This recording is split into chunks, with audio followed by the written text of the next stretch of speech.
Assalamualaikum. Hari ni kita ada satu mesin model apa ni? Model Samsung 7 kilo WA70H 4000 SG.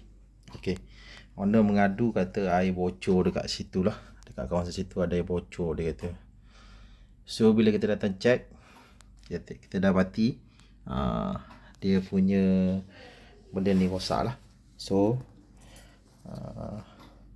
spray ni patah. Spray ni patah. Spray dulu ni duduk dalam ni.